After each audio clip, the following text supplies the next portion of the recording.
नमस्कार, सुजुस बुलेटिन में आपका स्वागत है। मैं हूं आपके साथ मोनालिका मिर्तवाल। एक नजर हेडलाइंस पर।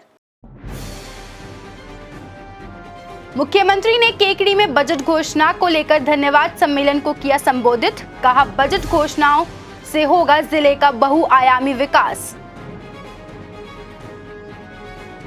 हरियाणा राजस्थान की संकल्पना होगी साकार। मुख्यमंत्री ने प्रदेशवासियों से किया एक पेड़ मां के नाम लगाने का आह्वान।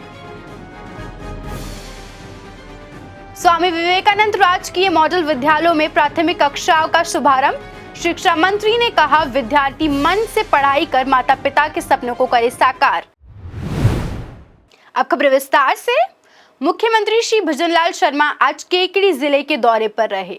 इस दौरान मुख्यमंत्री ने कृषि मंडी ग्राउंड में बजट घोषणा में आवंटित बजट को लेकर धन्यवाद सम्मेलन को संबोधित किया। इस दौरान मुख्यमंत्री ने कहा कि बजट में राजस्थान को विकसित बनाने की संकल्पना को साकार करने का काम किया गया है।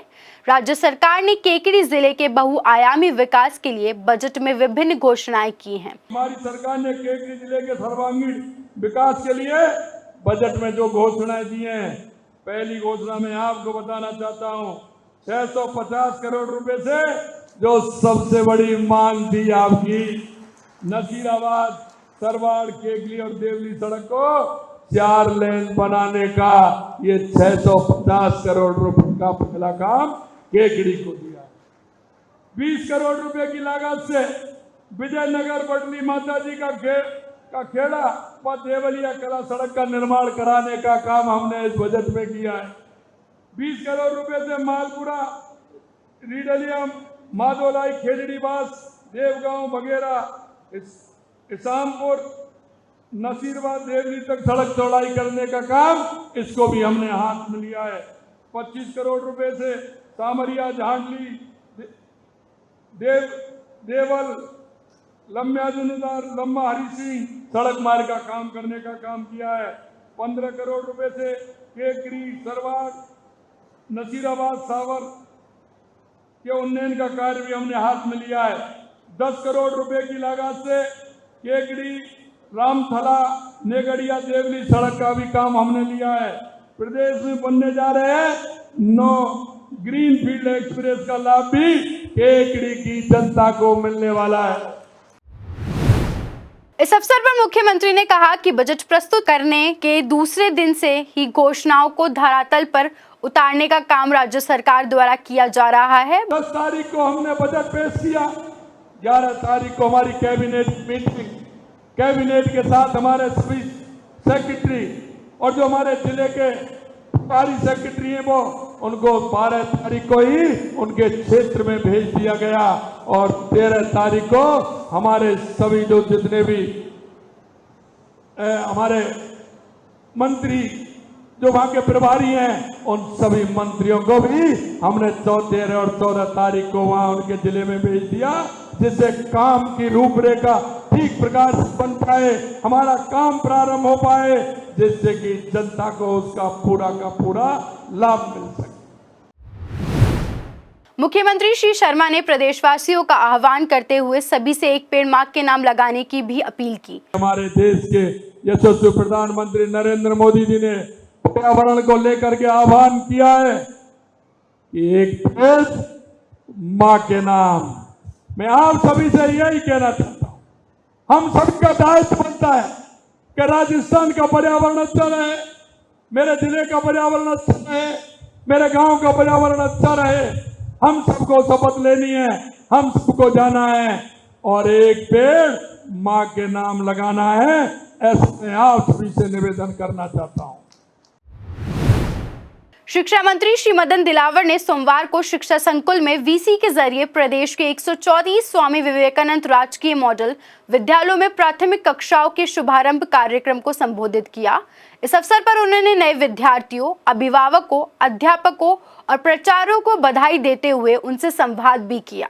उन्होंने बताया कि प्रदेश में संचालित 134 स्वामी विवेकानंद राजकीय मॉडल विद्यालयों में कक्षा 6 से 12वीं तक पढ़ने वाले विद्यार्थियों ने अध्ययन सहित अन्य गतिविधियों में नए आयाम स्थापित किए हैं। उन्होंने बताया कि पिछले वर्षों में मॉडल विद्यालयों में पढ़ने वाले विद्यार्थियों में से 56 विद्यार्थियों का चयन IIT, 52 का NIT और 10 विद्यार्थियों का क्लैट में चयन हुआ है।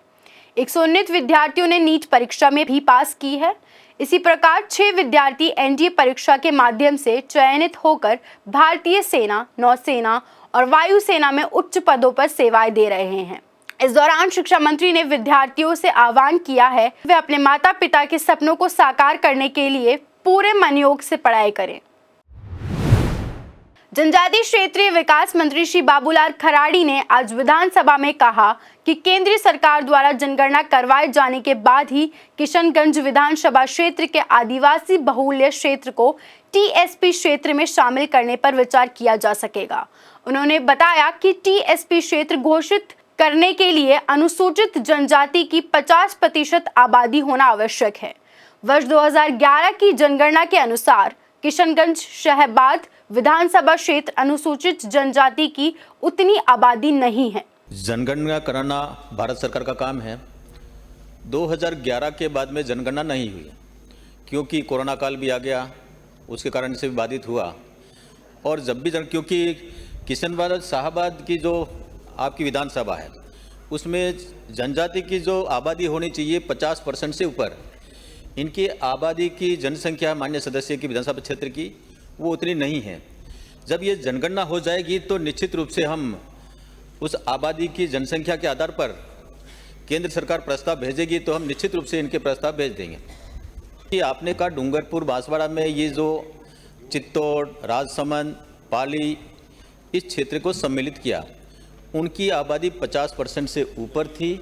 इसके आधार पर उन गांवों को जोड़ा गया था। इनकी आबादी उस जनगणना का हिसाब से 11 की जनगणना का हिसाब से नहीं है। अब संख्या बड़ी होगी तो निश्चित रूप से जनगणना होने के बाद में हम इसको सर्वे करा के भेजने का काम करेंगे। राजस्व मंत्री श्री हेमंत मीणा ने विधानसभा में कहा कि प्रदेश में नए तहसील बनाने के स्पष्ट मापदंड हैं। विधानसभा क्षेत्र मांडलगढ़ की उप तहसील बडलियास को मापदंड पूरा करने पर ही तहसील बनाने के विषय में विचार किया जाएगा। उन्होंने कहा कि प्रदेश में नवगठित जिलों और संभागों की समीक्षा करने की मापदंडों के आधार पर परीक्षण के लिए मंत्रिमंडलीय उप समिति और उच्च स्तरीय विशेषज्ञ समिति गठित की गई है। अध्यक्ष महोदय जी नहीं, उप तहसील बडलियावास के क्षेत्राधिकार में एक पूर्ण व एक आंशिक भू अभिलेख निरीक्षक, 7 पटवार मंडल एवं 31 राजस्व गांव शामिल हैं, जो कि तहसील के नव सृजन हेतु निर्धारित मापदंड को पूर्ण नहीं करते हैं। मापदंडों की प्रति परिशिष्ट अ में संलग्न है। माननीय अध्यक्ष महोदय, सदस्य महोदय जो निवेदन कर रहे हैं उसके बारे में मैं स्पष्ट करना चाहता हूं कि सरकार की तरफ से तहसील और उप तहसील बनाने के स्पष्ट मापदंड हैं। कमेटी के माध्यम से वापस इनका परीक्षण किया जाएगा और जो मापदंड हैं उस आधार पे तहसील और उप तहसील बनाने का कार्य किया जाएगा। उद्योग मंत्री श्री राजवर्धन राठौड़ ने विधानसभा में कहा कि नियमों में सुधार करते हुए राज्य सरकार द्वारा रीको के लिए नई नीति लाई जाएगी। उन्होंने बताया कि वर्तमान में औद्योगिक क्षेत्रीय में बंद पड़ी इकाइयों के संबंध में निर्णय लेने का अधिकार रीको को नहीं है। उद्योग मंत्री ने प्रश्नकाल के दौरान सदस्यों द्वारा इस संबंध में पूछे गए पूरक प्रश्नों का जवाब दे रहे थे। माननीय सदस्य का जो आग्रह है वो पुराना इंडस्ट्रियल क्षेत्र जो खेडली में है, ये 1979 में औद्योगिक क्षेत्र बना था और 85 के अंदर इसको औद्योगिक क्षेत्र घोषित कर दिया था। ये बात सही है कि इसमें से कई इकाइयां अब बंद हो गई हैं। अभी जो रीको के नियम है, उन रीको के नियमों के अंदर एक बार जहां प्रोडक्शन शुरू हो जाता है वहां पर रीको कार्रवाई नहीं कर सकती। इसका मतलब ये है, इस सदन को समझने की बात है कि राजस्थान के औद्योगिक क्षेत्र के अंदर जहां एक बार प्रोडक्शन शुरू हो जाए और शुरू होने के बाद बंद हो जाए, वहां रीको के पास कोई अभी कानून नहीं है। इसके ऊपर भी चिंतन विचार चल रहा है, क्योंकि मैं जानता हूं सदन ये चाहेगा, पूरा राजस्थान चाहेगा कि हमारे जो इंडस्ट्रियल क्षेत्र है वहां हमेशा प्रोडक्शन होता रहे, तो इसके ऊपर भी विचार चल रहा है। सो जिस बुलेटिन में फिलहाल इतना ही, फिर होगी आपसे मुलाकात, तब तक के लिए नमस्कार।